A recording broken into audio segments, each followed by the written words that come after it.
Rebecca met her soulmate on the 21st of May 2006 at 8:20 in Class 4B. As soon as she saw him, she knew she did not want any other man. And so it was decided. And so it was.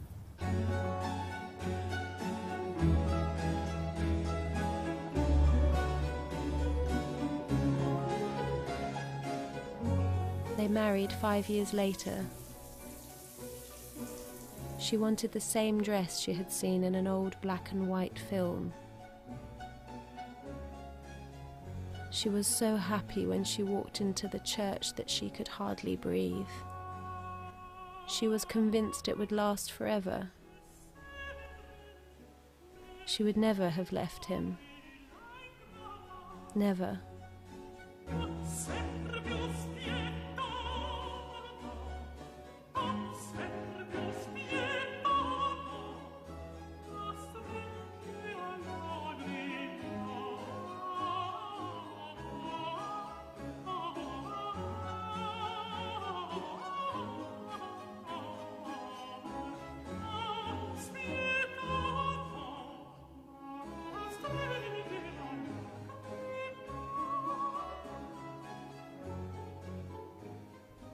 But things did not go as planned.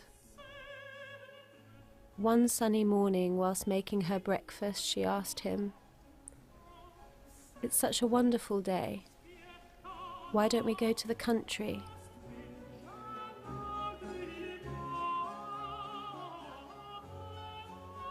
She would never receive his answer.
But things did not go as planned.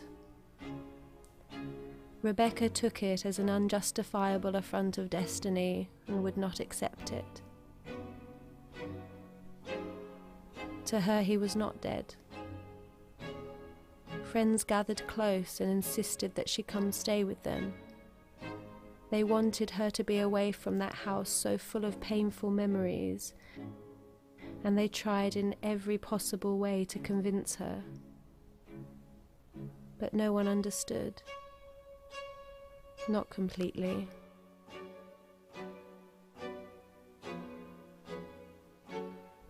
Something was moving in the shadows, unleashing immeasurable forces.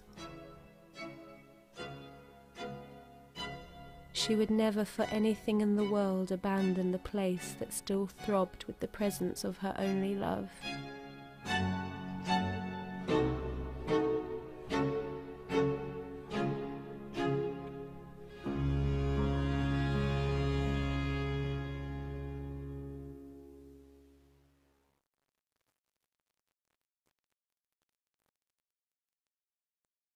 She locked herself in the house and cut all communication with the outside world until, bit by bit, any contact became more and more scarce, that it ceased altogether.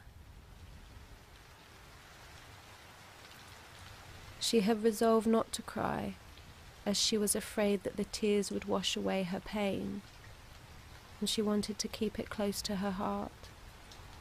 Sometimes, overwhelmed by the great sadness, she could contain her pain no longer, and so she would cry, then having to collect her tears and drink them back into her body.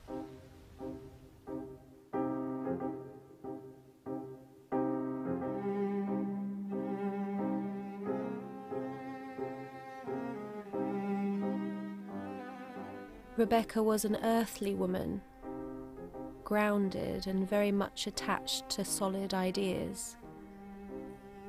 The abstract, questions of infinity, the existence of God belonged to other people.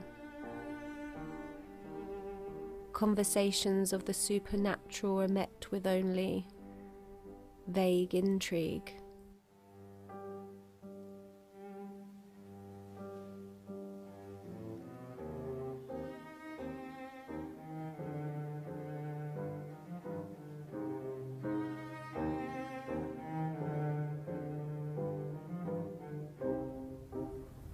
Every morning she would read the last book he had written.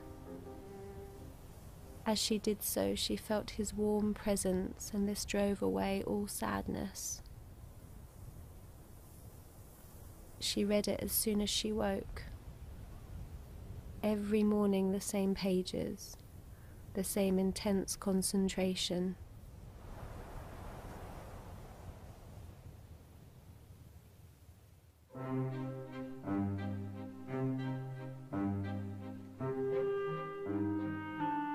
Every night she would set the table for two and chat convivially with the empty chair. She was pushing with such force and with such unshakable conviction the idea of death that it was impossible to resist. Her love was stronger and more determined.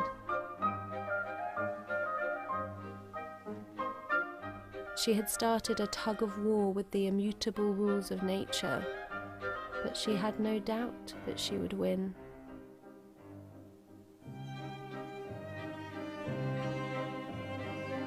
It was as if, in the natural order of things, Rebecca had created a force, a gap, a space, which in some way had to be filled.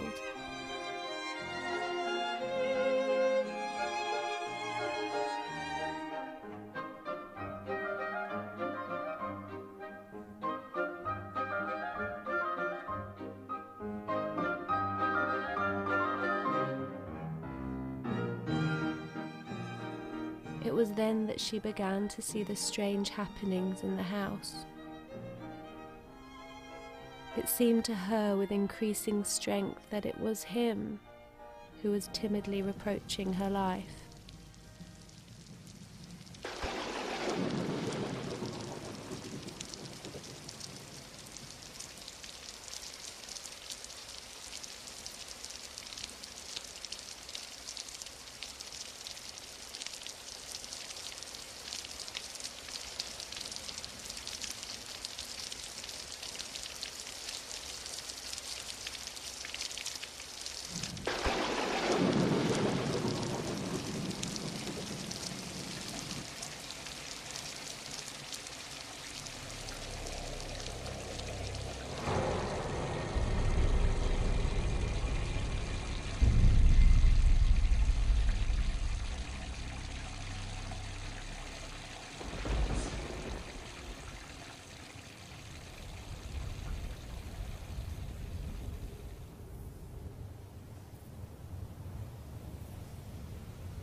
When she would try on a new dress or pair of shoes, looking in the mirror, she would ask his opinion with childish coquetry.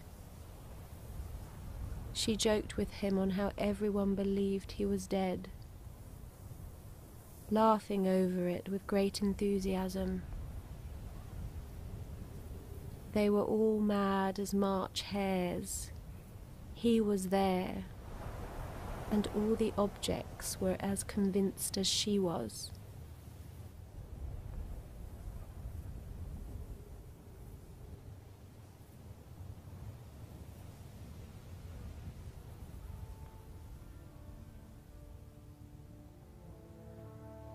She continued working as if nothing had happened, maintaining a normal life, and so his presence was made ever more real and ever more concrete.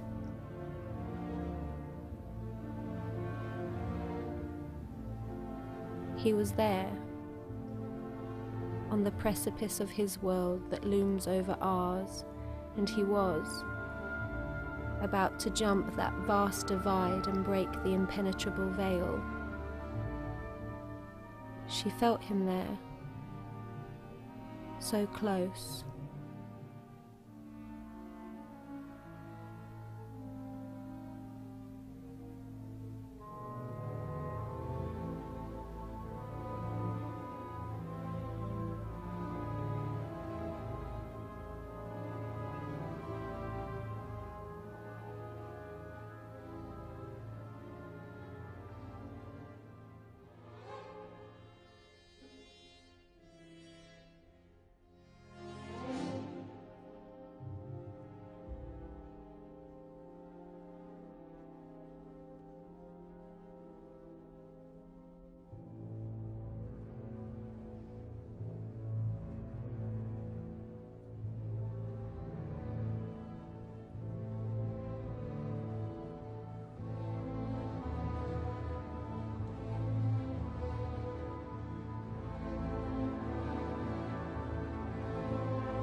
The hours were long and wonderful, in which the universe seemed to have found a stable center in that room, in that bed, in that embrace. The next morning she woke. She had slept little as her running emotions kept her soul restless. A concern enveloped her in that waking moment, and she thought. She thought long and hard, and that was her mistake.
She had an unexpected and sudden awareness lasting no longer than half a moment, fleeting like a ghost.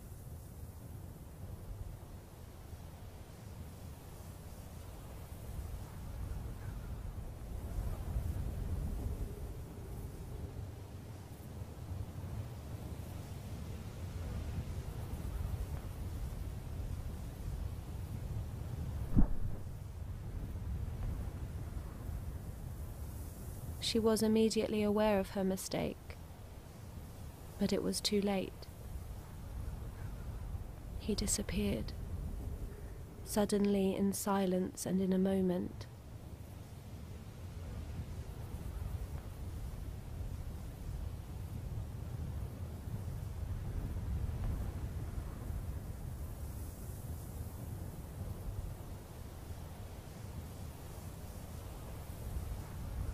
It would be easy to think back now to that night and resolve that it was all in Rebecca's mind.